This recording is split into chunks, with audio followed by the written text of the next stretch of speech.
대한민국의 조용기 목사님을 소개합니다. 여러분, 오늘은 2000년 전에 예수님이 십자가에 못 박히신 그날로부터 계산해서 50일 만에 나가 요한의 다락방에서 기다리는 120문도에게 보혜사 성령이 강림한 성령 강림 주일인 것입니다. 이날 성령 강림을 통해서 그리스도의 십자가의 죽으심과 부활하심과 그 대속의 은총이 팔레스타인의 한 구석에서 일어난 역사적 사건이 아니라 인류를 구원한 온 우주적인 하나님의 복음 사역인 것을 나타내게 된 것입니다. 우리의 사회생활이 복잡해질수록 우리가 해결할 수 없는 문제를 전문가들에게 의탁하게 되는 것입니다. 그 중에 우리의 생활에 가장 두드러진 전문가들은 법률 관계의 문제를 도와주는 변호사와 세무관계인 세무사, 부동산 관계인 부동산 중개인 등이 있습니다. 그러나 이 모든 전문가들보다도 더욱 우리와 함께 계셔서 우리에게 조언을 해주신 이가 계십니다. 여러분 눈에 안 보이지만은 우리와 함께 계시고 우리 안에 거하시는 놀라운 조언자인 것입니다. 이분이 바로 보혜사 성령이신 것입니다. 성령님을 보혜사라고 주님께서 부르신 뜻은 헬라 원어로 파라클레토스라는 말로서, 즉 하나님께로부터 보내심을 받아 우리를 돕기 위해서 항상 우리와 함께 계신 분이라는 것입니다. 2000년 전 성령이 오순절 다락방에 임하신 그 이후로 지금까지 교회와 성도를 떠나지 아니하시고 항상 우리와 함께 계신 분이시 바로 파라클레토스 보혜사이신 것입니다. 예수님은 제자들에게 3년여 동안 동고동락하시고 복음을 전가하신 후에 갑자기 떠나겠다고 하셨습니다. 그들을 떠나시겠다고 말씀하실 때 정말로 제자들은 이 말씀을 듣고 망연자실했습니다. 앞이 캄캄하고 모든 희망이 다 사라졌습니다. 그들은 예수 그리스도께서 이스라엘을 회복하시고 예언자들이 예언한 천년왕국을 이스라엘에게 가져올 줄 알고 모든 재산과 직업과 부모, 형제, 치자를 떠나서 3년여 동안 따라다녔는데 주님이 갑자기 그들을 떠나시겠다고 하니 그들은 정말로 천지가 아득했습니다. 그때 주님께서 말씀하시기를 내가 아버지께 구하겠으니 그가 또 다른 보혜사를 너에게 주사 영원토록 너희와 함께 하시리라고 말씀하셨습니다. 이 말씀 후에 또 강조해서 말씀하셨습니다. 내가 너희를 고아와 같이 버려두지 아니하고 너희에게로 오리라. 제자들은 이제 예수님께서 나가심으로 그들은 고아가 되었다고 생각했는데 주님께서는 오히려 내가 너희를 고아와 같이 버려두지 않고 너희에게로 오리라고 말씀하신 것입니다. 이 말씀은 성령의 강림하심을 통하여 예수님이 다시 보이지 않은 형태로 우리와 함께 하시겠다는 약속의 말씀입니다. 즉 성령님의 오심은 바로 예수님의 다른 형태로 임재하심을 말씀하는 것입니다. 그렇기 때문에 제자들은 그 절망 가운데서 큰 소망을 얻었습니다. 결코 주님은 버리지 아니하고 떠나지 아니하실 것이라는 확신을 그들이 마음속에 얻게 된 것입니다. 오늘 주의 이 말씀을 통해서 성령님에 관해서 우리가 좀 더 깊이 알아보고자 합니다. 첫째로 성령님을 다른 보혜사라고 그랬는데 다르다는 헬라어에는 두 가지 뜻이 있습니다. 알로스라는 말이 있고 헤테로스라는 말이 있는데 알로스라는 말은 똑같은 동질 중에 다른 것을 말하는 것입니다. 그러므로 두 개가 똑같은데 하나 다른 것 이렇게 말할 때는 알로스라는 말을 씁니다. 그러나 전혀 다를 때 이 강단과 이 종은 전혀 다릅니다. 이럴 때는 헤테로스라는 말을 씁니다. 전혀 이절의 것 중에 다른 것을 말하는 것입니다. 그런데 예수님께서 내가 아버지께 구하겠으니 그가 또 다른 보혜사를 주사 영원토록 너희와 함께 있게 하시라 하실 때 그때 다른 보혜사는 알로스 파라클레스토라는 말을 썼던 것입니다. 그것은 전혀 나와 똑같은 다른 보혜사라는 것입니다. 나는 첫째 보혜사고 그분은 다른 보혜사고 그가 온 것은 내가 온 것이고 내가 온 것은 그가 온 것이고 우리는 전혀 똑같다는 것입니다. 예수님과 성령님은 똑같은 하나님으로서 똑같은 하나님의 사역을 하시겠다는 것입니다. 그러므로 성령님이 오시면 예수님의 자리에서 예수님이 하신 일을 계승하셔서 행하시는 하나님이 되시겠다는 것입니다. 예수님이 훌쩍 떠나가버리고 주의 사역은 그로서 끝나버린 것이 아니라 예수님이 죽었다 부활하셔서 성천하신 후에 예수 그리스도와 똑같은 다른 보혜사를 보내주셔서 예수님의 이름으로 예수님의 자리에서 그리스도의 보혈로 죄인을 용서하고 성령의 능력으로 성화시키고 그리스도 이름으로 귀신을 쫓아내고 병을 고치시고 그리스도 이름으로 은총과 복을 받게 하시고 영원한 생명을 얻게 하는 하나님의 사역을 그대로 계속할 것이라는 말씀인 것입니다. 그러므로 오늘날 교회가 예수 그리스도의 몸인 것과 같이 그리스도의 몸 속에 그리스도의 영인 성령이 와 계시므로 하나님의 아들 예수 그리스도는 교회를 통해서 어제나 오늘이나 영원토록 동일하신 것입니다.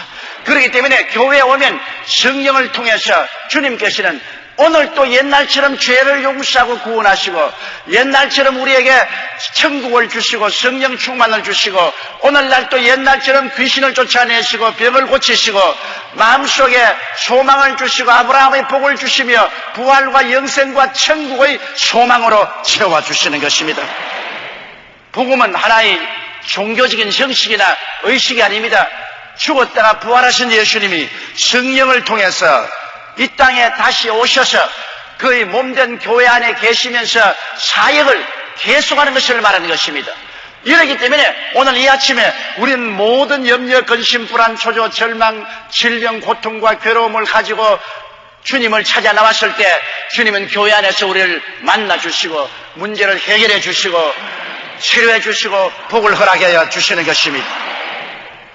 그럼 둘째로 우리 성령님이 하시는 일을 우리가 분명히 알아야 돼요. 성령님께서는 진리를 깨닫게 하시고 기억나게 해주시는 것입니다.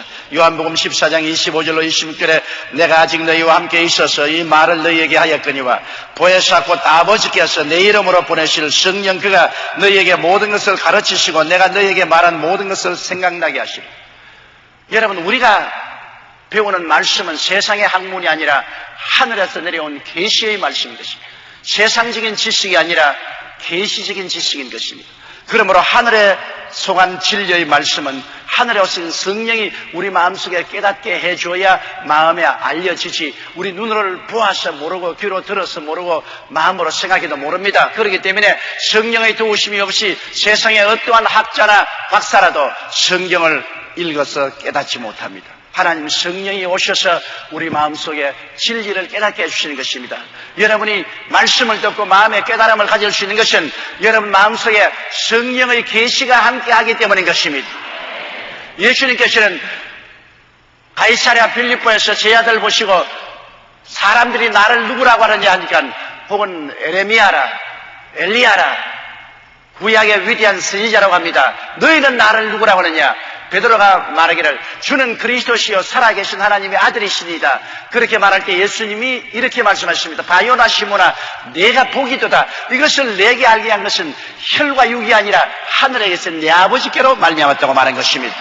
베드로의 혈과 육인 인간의 지식으로 깨달은 것이 아니라 아버지께로부터 오신 성령의 계시를 통해서 그리스도가 메시아 되심을 깨닫게 해주었다고 말씀한 것입니다. 그러므로 오늘날 성령이 오셔서 우리 마음속에 진리를 깨닫게 해주시고 또 진리를 기억나게 해주시는 것입니다. 우리가 성경을 읽고 설교를 듣고 난 다음에도 다 잊어버리잖아요. 여러분 오늘 저희 설교를 듣고 난 다음에 버스 타고 집에 돌아가 전에 벌써 내 설교 다 잊어버립니다. 꼭 콩나물에 물 주는 것 같습니다. 아무리 물 주어봤자 다 빠집니다. 그러나 물은 빠져도 콩나물은 자라는 것입니다. 여러분이 말씀을 듣고 다 잊어버려도 말씀을 듣는 순간에 말씀을 통한 영적 양식이 여러분에게 다 흡수되고 마는 것입니다. 그리고 그 말씀이 필요할 때면 기억나게 만들어주는 것입니다. 나는 새까맣게 잊었다고 생각하는데 내가 말씀이 필요할 때는 성령께서 기억나게 해주셔서 말씀을 통하여 믿음을 갖게 만들어주시는 것입니다. 고린도전서 12장 3절에 그러므로 내가 너희에게 알게 하노니 하나님의 영으로 말하는 자는 누구든지 예수를 저주할 자라 하지 않고 또 성령으로 아니하고는 누구든지 예수를 주시라 할 수 없느니라. 마귀만이 예수님을 저주할 자라고 말하지 하나님의 성령은 예수 그리스도의 영이시라 그리스도를 영화롭게 하고 그리스도를 나타내십니다. 예수 그리스도로 말미암지 않고는, 성령의 역사로 말미암지 않고는 예수님을 주시라고 말할 수가 없습니다. 오늘 예수 그리스도를 주님으로 인정하시면 아멘 하십시다. 이것은 성령이 여러분 속에 오셔서 깨닫게 해주셨기 때문에 그렇게 말할 수 있는 것입니다. 성령으로 말미암지 않고는 마음속에 예수께서 구주되심을 믿을 수가 없는 것입니다. 또한 성령께서는 우리에게 오셔서 우리를 성결케 해주십니다. 여러분, 세속과 마귀와 죄가 꽉 들어찬 세상에 우리는 어찌할 수 없이 세속에 얽히고 마귀에 얽히고 죄에 얽혀서 인간의 힘으로 벗어날 수가 없습니다. 아무리 각오하고 결심을 해도 작심사흘입니다. 이겨나갈 수가 없습니다. 세상과 마귀와 세속이 너무나 무섭게 등굴처럼 우리를 휘어감고 있기 때문에 벗어날 수가 없습니다. 그런데 이 세속과 마귀와 죄를 벗어날 수 있게 해주시는 보혜사 성령이신 것입니다. 로마서 8장 1절로 2절에 그러므로 이제 그리스도 예수 안에 있는 자에게는 결코 정죄함이 없나니 이는 그리스도 예수 안에 있는 생명의 성령의 법이 죄와 사망의 법에서 너를 해방하였습니다. 죄와 사망의 법에 얽히고 설켰으나 성령의 법이 오셔서 우리를 해방시켜 주시는 것입니다. 예수 그리스도 안에서 나타난 성령의 역사가 우리로 하여금 세속과 마귀와 죄악의 굴레에서 해방되게 해주는 것입니다. 이 얼마나 놀라운 일인지 모릅니다. 사람들이 세속의 죄에서 벗어나기가 쉽다고 생각하지 않습니다. 술 취하고 방탕하고 음란하고 혹은 아편과 세상에 도락에 빠진 사람들 벗어난다고 아무리 말을 하지만은 못 벗어나고 허중입니다. 그럴 때 성령이 오셔서 그 마음속에 해방을 시켜주시고 마는 것입니다. 죄와 사망의 법을 내어 쫓아버리고 생명과 성령의 법으로 해방시켜주는 것입니다. 예수 그리스도 안에 있는 성령의 역사로서 영육 간의 해방과 자유를 얻은 사람이 얼마나 많습니까? 성령께서는 오늘날도 우리 심령 속에 임재하사 끊임없이 우리에게 자유와 해방을 주시는 것입니다. 성경에는 주의 영이 계신 곳에는 자유함이 있다고 말씀하셨습니다. 진리를 알지니 진리가 너희를 자유케 하리라. 하나님의 진리를 깨달으면 죄에서 자유케 되고 세속과 마귀에서 자유케 되고 질병의 사슬에서 풀려나고 저주와 가난에서도 풀려나고 사망과 절망의 사슬에서도 풀려날 수가 있는 것입니다. 성령께서 오셔서 우리에게 깨달음을 주시고 자유와 해방을 주시는 담대한 믿음을 허락하여 주시는 것입니다. 하나님의 성령은 우리에게 복음을 전가할 수 있는 능력을 주십니다. 사도행전 1장 8절에 오직 성령이 너희에게 임하시면 너희가 권능을 받고 예루살렘과 온 유대와 사마리아와 땅끝까지 이르러 내 증인이 되리라 하시니라. 제가 이제 비행기를 타고 오는데 어떤 청년한 사람이 내 좌석 옆에 와서 꿇어앉아서 이런 말을, 목사님 꼭 나에게 솔직하게 말을 해 주십시오. 뭐냐? 왜 목사님이 설교하는 말씀을 듣고 있으면 마음에 찔리고 깨달음이 다가오고 확신이 다가옵니까? 많은 사람에게 저는 설교를 들었습니다만 그저 한 귀로 듣고 한 귀로 흘리는데 목사님 말씀을 들으면 마음에 망치로 때린 같은 충격이 다가옵니다. 왜 그러십니까? 그래서 그것은 다른 것이 아니라 내 속에 계신 성령이 말씀하시기 때문에 그렇다. 그럼 어떻게 성령이 말씀하시게 합니까? 성령이 말씀하시려면 적어도 설교하기 전에 3시간에서 5시간 기도를 해야 된다. 그러면 성령이 말씀하신다. 제가 그렇게 그 청년에게 말해준 적이 있습니다. 여러분, 성령께서 우리를 통해서 말씀하셔야 죄가 깨어지고 회개하게 됩니다. 성령은 마치 태우는 불길과 같고 바위를 치서 깨뜨리는 망치와 같습니다. 성령이 오셔야 우리 마음 가운데 큰 확신과 권능으로 그리스도가 하나님의 아들인 것을 우리에게 전달해 주는 것입니다. 예수님이 십자가에 못 박혀 죽었다가 부활하셨지만은 성령이 오시지 않으셨으면 이 사건은 27년 전에 저 예루살렘의 한 구석에서 일어난 사건으로 잊어버리고 말았을 것입니다. 그러나 성령이 오셔서 이 국지에서 일어난 한 사건을 온 천하에 영원히 우주적인 구원의 사건으로 만들어 만든 것입니다. 성령은 바로 증거의 영이 되시는 것입니다. 성령이 우리를 통해서 그리스도가 주가 되심을 증거하여 주시는 것입니다. 예수님의 제자들은 보십시오. 3년 반 동안 그리스도를 따라다니고 진리를 깨달았지만은 예수님이 죽으신 것을 보고 난 다음엔 혼비백산해서 다 도망치고 숨었습니다. 그러나 오순절 날에 성령을 충만히 받자 그들은 일어나서 하루에 3,000명, 그 다음 5,000명, 그 다음 온 예루살렘을 그리스도의 부활의 복음으로 꽉 채워놓고 예루살렘과 유대와 사마리아와 땅 끝까지 그리스도의 복음을 전할 수 있게 된 것입니다. 그렇기 때문에 복음의 증거의 능력인 성령을 우리가 인정하고 환영하고 모시드리고 의지하고 나가야지, 성령으로 말미암지 않고는 결코 그리스도의 복음이 승리할 수가 없습니다. 성령은 우리에게 오셨는데 성령은 7가지 특성을 가지고 있습니다. 이사야 11장 2절에 야훼의 신 곧 지혜와 총명의 신이요 모략과 재능의 신이요 지식과 야훼를 경외하는 신이 그 위에 강림하시라고 말한 것입니다. 성령께서는 지혜의 신이 영이 되십니다. 여러분, 지혜가 부족하거든 꾸짖지 아니하고 후히 주시는 하나님께 구하라 그래야만 주시라고 했는데, 우리가 지혜가 필요할 때 성령께 지혜를 구하면 성령은 지혜의 영이시라 우리에게 놀라운 지혜를 허락하사 문제를 해결하게 해주는 것입니다. 성령께서는 또한 총명의 영이 되어서 우리 마음이 아둔할 때 성령께 구하면 우리의 마음에 깨달음을 주십니다. 세상 영은 우리의 마음을 혼미케 해서 진리의 말씀을 깨닫지 못하게 하나 성령이 오시면 우리 마음에 총명을 주셔서 잠에서 깨어난 듯이 밝은 마음으로 진리를 알 수가 있게 해주시는 것입니다. 그리고 성령은 모략의 영으로서 우리에게 카운셀링을 주십니다. 우리에게 어떻게 인생을 살아야 가장 올바르게 살고 잘 살 수 있는가, 그러한 카운셀링을 주시는 것입니다. 그리고 재능의 영으로 여러 가지 재능을 주시죠.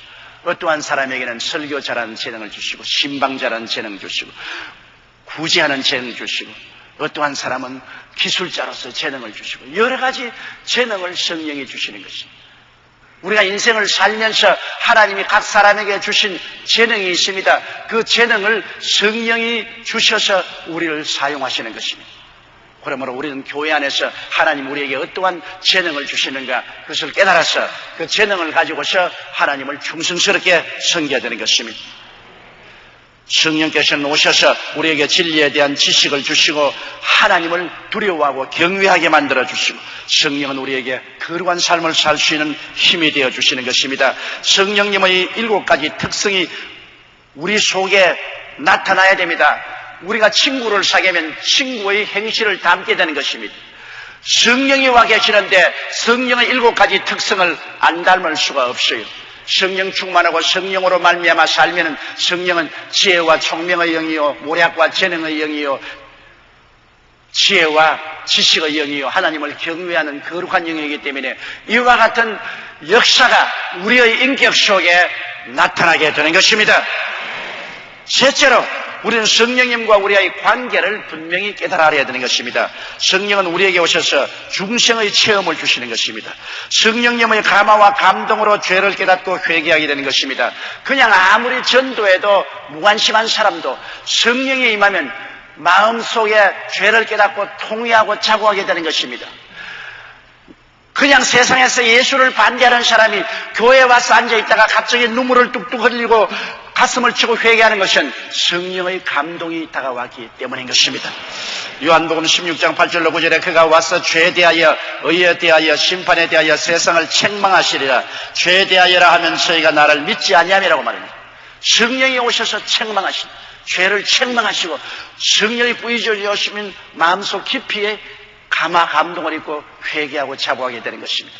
그렇기 때문에 그리스도를 십자가에 못 박은 그 무리들이 오순절날 성령이 강림하자 베드로의 설교를 듣고 한꺼번에 3,000명이 형제들아 어찌 않고 가슴을 치고 회개하고, 이튿날엔 5,000명이 회개를 하고 나오고 온 예루살렘에 그리스도의 부활의 복음으로 가득히 채웠습니다. 그 사람들은 예수 그리스도를 따라오면서 저를 십자가에 못 박으라고 고함치는 사람들입니다.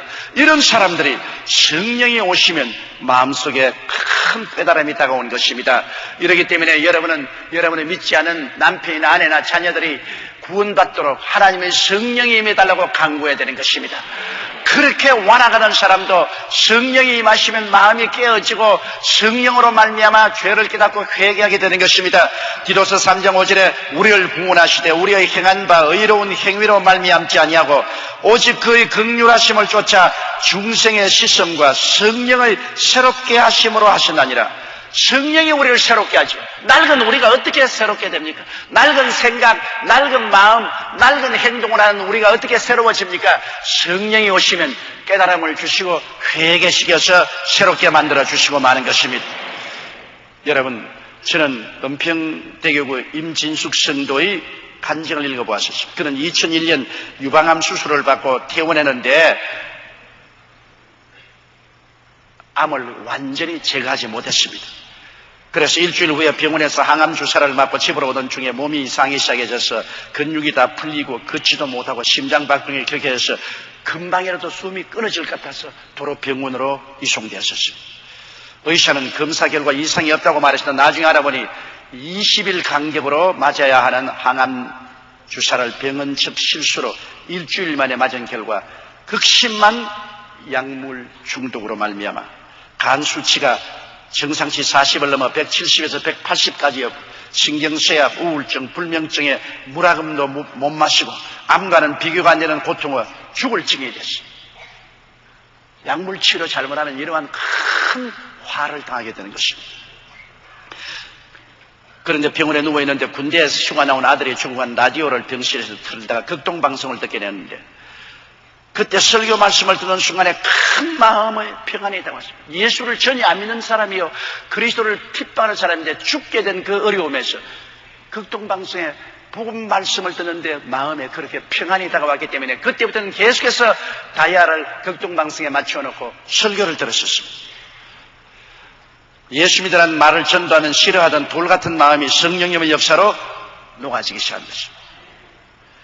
그 다음 퇴원한 이후에 성경책부터 사서 찬송을 부르며 하염없이 눈물을 흘렸고 주기도문을 외우면 마음에 평안해졌습니다. 교회 가고 싶어도 어떻게 교회 간지를 몰라서 이곳저곳 집 근처의 교회를 돌아다녔는데 마침 장로교회에 나가는 권사님 한 분이 이왕 가려면 순복음교회 가라. 그게 가야 성령도 받고 병이 낫지 그냥 돌아다니면 안 된다 그래서 장로교 권사님의 소개를 받아서 우리 교회에 나오게 됐습니다. 딸과 함께 처음 주일에 왔는데 얼마나 기쁜지 그동안 교회 다니지 않은 것을 후회되고 성령님이 주시는 기쁨이 충만하여 아직 병이 나지 않았는데도 죽고 싶은 우울증과 불면증이 사라지고 기쁨이 충만해서 사람들 따라서 찬송도 부르고 박수도 치고 통성기도도 하고 다 했습니다. 성경은 뭐라고 말합니까? 마음의 기쁨은 양약이라도 마음의 슬픔은 뼈로 섞게 한다고 합니다. 기쁨이 우리 몸속에 들어오면 모든 약공장을 다 가동시켜서 모든 병을 다 고치는 것입니다. 성령이 오시면 우리 마음속에 기쁨의 샘물을 열어주시는 것입니다. 이 자매님은 그리스도로 말미암아 성령의 능력으로 너무 기뻐하고 난 다음 2달이 지난 후에 병원에 가니까 암이 온데간데 없이 다 사라지고 말았습니다. 깨끗이 나아버렸습니다. 예수 믿기 전에는 전도하는 사람들을 질색을 하던 성도님이 이제는 열심히 전도하게 되었습니다. 성령의 역사가 이렇게 사람들을 변화시키고 성령이 주신 기쁨으로 말미암아 모든 마귀의 사슬에서 해방을 얻게 해주는 것입니다. 그렇기 때문에 주님께서 기뻐하라. 내가 다시 말하니 기뻐하라고 말한 것입니다. 나의 기쁨을 너에게 주노라 했습니다. 우리는 성령 안에서 기뻐해야 됩니다. 성령이 오시지 아니하면 기쁨의 샘물이 터지지 않습니다. 누구든지 목마르거든 내게로 와서 마셔라. 그러면 너희 뱃속에서 생수의 강이 넘쳐나라 했는데 그 생수의 강의 성격 중에 하나가 기쁨의 강인 것입니다. 성령이 오셔야 마음속에 기쁨의 강물이 솟아오르는 거죠. 기쁨이 솟아오르면 모든 질병이 낫고 마음의 염려, 근심, 불안, 초조, 절망이 사라지고 긍정적이고 적극적이고 창조적인 마음의 상황으로 변화되고 마는 것입니다.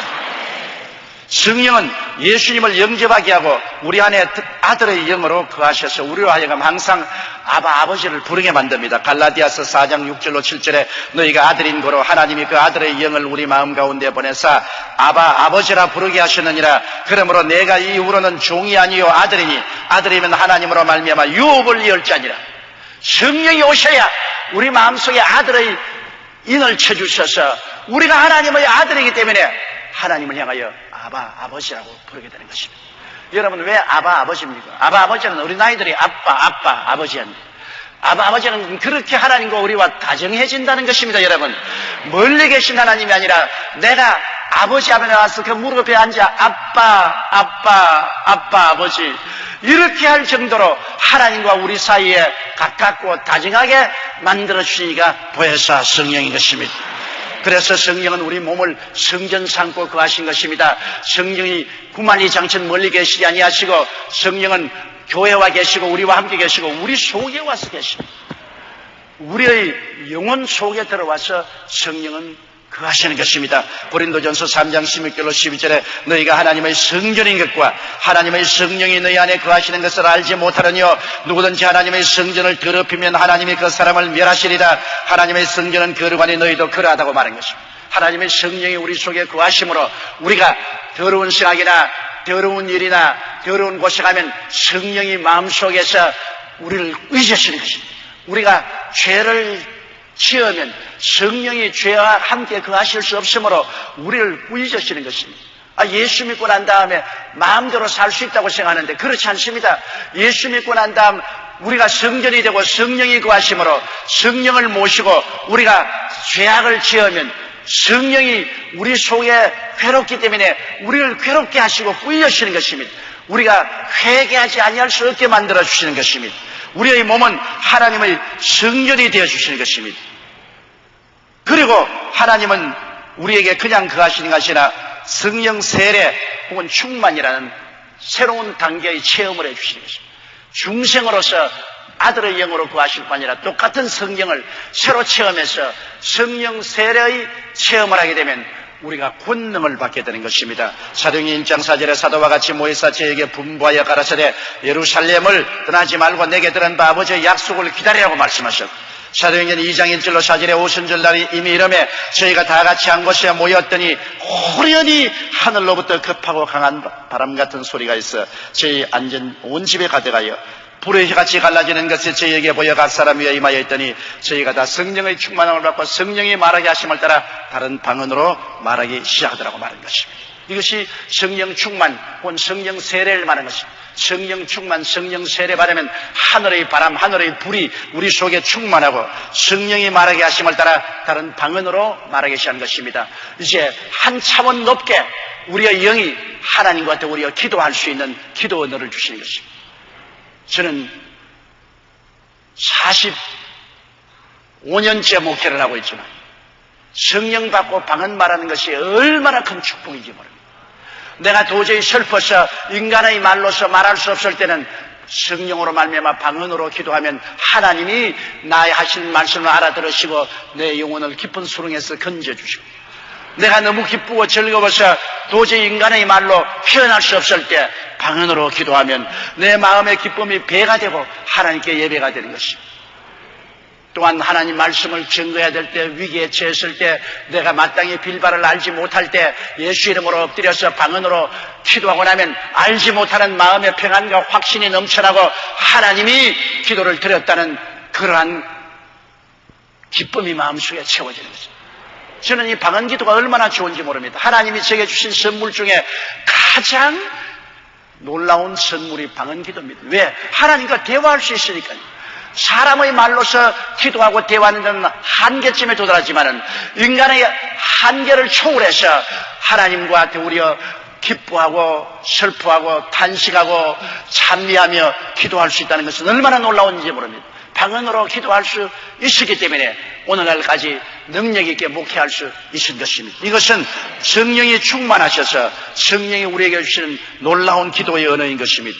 여러분, 세계적인 미국의 부흥사였던 무디 목사님은 초등학교밖에 못 나온 사람이었어요. 그는 교회 주일학교 교사로서 열심히 일하다가 주의 종의 부르심을 받고 하나님 말씀을 전가하는데, 하루는 말씀을 전가하고 내려오니까 여성도 한 사람 내려와서 무디 목사님 하나님 말씀을 들었는데 나는 졸음이 자꾸 와요. 목사님 말씀한테 은혜가 전혀 없어요. 지금부터 목사님 위해서 기도하겠습니다. 그 말이 무슨 말인지 몰라서 자매님 나를 위해서 기도를 하더니 무슨 기도를 합니까? 목사님이 성령 충만해서 말씀을 전하도록 기도를 하겠습니다. 그 말을 듣고 난 다음 무대 목사님은 하나님이여 나도 성령 충만하게 해주시옵소서. 그냥 말씀 전가하니 교인들이 졸음이 온다 그럽니다. 주여 말씀을 전할 때 성령 충만하게 하셔서 기도했는데 그가 나이 34살 때 어느 11월 달에 뉴욕의 거리를 걸어가면서 하나님 아버지요 나는 죽고 주님이 살게 하시고 내게 해방되어 하나님의 뜻대로 사는 내가 되게 하시고 성령을 채워주시옵소서. 길거리에서 막 하나님의 불이 떨어져서 도저히 감당할 수 없어서 친구 집으로 뛰어들어가서 기도하는데 성령의 불이 얼마나 임한지 나중에는 하나님 손을 떼소서 나 죽겠습니다. 못 참아요. 못 참아. 손 떼주시옵소서. 그 다음 이후로 무디 선생은 일어나서 온 미국과 영국을 뒤에 흔들었습니다. 태평양을 가로질러서 미국과 영국을 손에 잡고 복음으로 흔들었습니다. 수천만의 사람들에게 복음을 전가하고 수많은 사람을 회개시키고 감동시켰습니다. 그가 성령의 충만함을 받기 전에는 졸음이 오는 목사였는데 성령 충만 받고 난 다음엔 세계를 변화시키는 위대한 주의 종이 되었던 것입니다. 여러분 성령은 우리에게 오셔서 여러 가지 은사를 주십니다. 고린도전서 12장 4절로 11절에 보면 은사는 여러 가지나 성령은 같고 직임은 여러 가지나 주는 같으며 또 역사는 여러 가지나 모든 것은 모든 사람 가운데 역사하시는 하나님은 같으니 각 사람에게 성령의 나타남을 주시면 유익하게 하려 하심이라. 어떤 이에게는 성령으로 말미암아 지혜의 말씀을, 어떤 이에게는 같은 성령을 따라 지식의 말씀을, 다른 이에게는 같은 성령으로 믿음을, 어떤 이에게는 한 성령으로 병 고치는 은사를, 어떤 이에게는 능력 행함을, 어떤 이에게는 예언함을, 어떤 이에게는 영들 분별함을, 다른 이에게는 각종 방언을 말함을, 어떤 이에게는 방언을 통렬함을 주시나니 이 모든 일은 같은 한 성령이 행하사 그 뜻대로 각 사람에게 나누어 주시느니라. 우리가 성령의 충만함을 바라면 하나님께서는 계시의 연사로서 지식의 말씀의 연사, 지혜의 말씀의 연사, 영분별의 연사를 주고 또 발생 연사는 예언의 연사, 방언의 연사, 방언 통역 연사로 주시고 능력의 연사는 믿음의 연사, 기적의 연사, 병 고치는 은사 같은 것을 나누어 주어서 이 은사를 통해서 초능력적으로 하나님의 사역을 하도록 만들어 주시는 것입니다. 이것은 우리 스스로가 공로가 있어 얻은 것이 아니라 하나님께서 성령으로 하나님의 사업을 효과 있게 하기 위해서 나누어 주는 은사들인 것입니다. 여러분은 성령 충만 받으셨으면 하나님의 은사가 무엇인지 간절히 기도해서 깨달아 알고 그 은사를 따라 주를 섬기게 되어야만 되는 것입니다. 그뿐 아니라 우리가 이 세상에서 맡은 직임도 수행하기 위해서 하나님이 직임의 은사도 주십니다. 로마서 12장 6절로 9절에 우리에게 주신 은혜대로 받은 은사가 각각 다르니 혹 예언이면 믿음의 분수대로, 섬기는 일이면 섬기는 일로, 가르치는 자는 가르치는 일로, 혹 권위하는 자면 권위하는 일로, 구제하는 자는 성실함으로, 다스리는 자는 부지런함으로, 긍휼을 베푸는 자는 즐거움으로 할 것이니라. 사랑엔 거짓이 없나니 악을 미워하고 선에 속하라. 여러분께서 교회에 와서 하는 여러 가지 봉사일에도 섬기는 것도 은사고, 가르치는 것도 은사고, 사람들을 신방에서 권위하는 것도 은사고, 구제하는 것도 은사고, 다스리는 것도 은사고, 긍휼을 베푸는 것도 은사인 것입니다. 하나님의 은사를 받아야 끊임없이 피곤치 않고 지치지 않고 즐거운 마음으로 하나님의 사역을 할 수가 있는 것입니다. 그뿐 아니라 하나님의 성령은 우리에게 오셔서 믿는 자에게 열매를 맺게 해주는 것입니다. 갈라디아서 5장 22절로 23절에 오직 성령의 열매는 사랑과 희락과 화평과 오래 참음과 자비와 양선과 충성과 온유와 절제니 이 같은 것을 금지할 법이 없나니라고 말씀한 것입니다. 여러분 예수를 믿으면서 우리의 삶 속에 열매를 맺지 아니하면 안 됩니다. 하나님은 열매 없는 나무가지는 꺾어버리겠다고 했는데요, 열매는 하루아침에 맺는 것이 아니라 시간이 걸리지만은 예수 믿으면 성령으로 말미암아 우리의 속에 성령의 열매가 맺어져야 되는 것입니다. 입술로 주여 주여만 하면 안 되지요. 목사님이 보니까 어느 교회에 열심히 나오던 자매님이 안 나와요. 남편에게 물어봤습니다. 왜 자매님이 안 나오냐고. 아파서 못 나왔다. 그래서 주일 이후에 신방을 갔습니다. 자매님 아프시다면요. 깔깔깔 웃으면서 내가 아프기는 왜 아파요? 남편이 아프다고 그러는지요. 거짓말했죠. 그럼 왜 남편이 거짓말 했습니까? 그러니까 목사님한테 물어봅시다. 예수 믿고 교회 잘 나가면 천당 갑니까? 천당 가죠. 그러면 나는 교회도 안 가고 천당도 안 갈랍니다. 우리 남편은요, 겉으로 예수도 잘 믿고 교회도 열심히 나가지만 거짓말쟁이에요. 입만 열면 거짓말하고 사기치고 그런 남편이 나가는 교회에 내가 왜 나가며 그런 남편이 가는 천당에 내가 왜 따라가요? 지상에서 그런 남편하고 사는 것도 지긋지긋한데 천당까지 가서 살아면 나는 천당 안 가요. 이야말로 성령의 열매가 없는 사람입니다. 예수를 고백하면서 교회에 왔다 갔다 하면서 성령의 열매를 맺지 않기 때문에 같이 사는 부인까지라도 그 남편하고는 같이 안 있겠다고 말합니다. 이것은 부끄러운 일입니다. 제가 어제 비행기를 타고 오면서 옆에 앉은 어느 회사 여사장님이 앉아 계시는데 그 여사장이 하는 말이 한국 교회 성도들이 한국 민족의 30%나 된다고 하지 않습니까? 한국 민족의 30%가 예수를 믿는다고 하는데 왜 한국 교회에 이렇게 부정도 많고 부패도 많고 비정상적인 일들이 많습니까? 교회가 정말 빛과 소금의 일을 행했다면 한국이 달라져야 될 것 아닙니까? 그렇다면 전도 안 해도 우리 같은 사람도 다 예수 믿지 않겠습니까? 여기에 대해서 목사님이 어떻게 말합니까? 함구무원이야. 할 말이 없어. 내가 할 수 있는 말은 그래도 한국에 한 30%의 신자가 있기 때문에 요 정도로 부정부패했지 30%의 성도가 있으면 완전히 부정부패하고 말았을 것이라 말은 그렇게 해도 속은 시원하지가 않았었어요. 사실 우리 예수 믿는 사람들이 정말 빛과 소금의 역할을 하고 변화받아 성령의 열매를 맺었으면 우리 한국은 말 안 해도 국민 전체가 회개하고 예수 믿게 되었을 것입니다. 이러므로 오순절날 우리가 성령 받고 그리스도의 백성으로서 나타났으면 성령의 열매를 맺는 일에 간구하고 힘쓰고 애써야 될 것입니다. 구약 4000년 동안은 성부 아버지의 사역하신 시대입니다. 그때 아버지께서는 아들 예수님이 오실 것을 300번 이상 예언자를 통하여 말씀하셨습니다. 그 말씀대로 2000년 전에 예수님께서 오셔서 34년 동안 세상에 계시면서 그 기간에 십자가에 못 박여 몸짓고 피 흘려 우리의 죄를 대속하시고 구원하는 역사를 마치시고 승천하셨습니다. 예수님께서 십자가 대속의 일을 마치시고 승천하신 후에 오순절날에 성령께서 강림하셨습니다. 그래서 성령께서 교회를 세우시고 교회와 우리를 통해서 복음 사역을 하고 계십니다. 바로 오늘날은 성령님의 시대인 것입니다. 아버지 하나님 아들 예수님께서는 성령님을 통하여 우리 가운데 오늘날 임재하시고 역사하고 계신 것입니다. 그러므로 오늘날 우리는 성령님을 올바르게 알고 성령님과 올바른 관계를 가지며 결코 성령 없는 신앙생활을 하려고 해서는 안 됩니다. 성령과 함께 살아야 성공적인 신앙생활을 할 수 있고 천국 사업도 이루어질 수 있고 성령님을 통하여 깨달음과 믿음을 얻어서 영혼이 잘 되고 범사에 잘 되며 강건하고 생명을 얻되 넘치는 삶을 살게 되고 성령으로 말미암아 열매를 맺고 감동을 가져와서 온 이웃과 세계를 복음화시킬 수가 있는 것입니다. 하나님의 성령은 우리를 고아와 같이 버려놓지 않고 그리스도의 자리에서 그리스도의 이름으로 그리스도의 일을 계속하기 위해서 지금도 이 자리에 와서 역사하고 계신 것입니다. 다 같이 고해주여 기도드리겠습니다. 거룩하시고 영광스러우신 아버지 하나님, 지금부터 2000년 전 오순절날에 성령께서 강림하신 것을 감사합니다. 이제 하늘 보좌에 아버지가 계시고 우편에 예수님이 계시고 성령님은 교회 안에 계시고 우리와 함께 계시고 우리 안에 와서 거하시옵니다. 아버지와 아들이 성령님을 통해서 오늘 하늘나라 사업을 하고 계심을 감사합니다.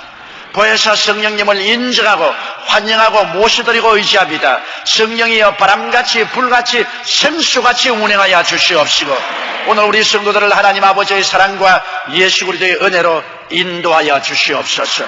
성령 없는 교회, 성령 없는 신자가 되지 말게 도와주시옵소서. 이들은 비 없는 구름이요 물 없는 운물이요 열매 없는 나무요 불 없는 화루와 같습니다.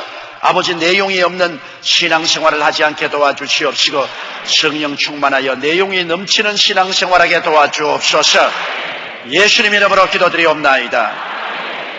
할렐루야. 아멘. 목사님 감사합니다. 구독과 좋아요는 제작하는 데 힘이 됩니다. 감사합니다.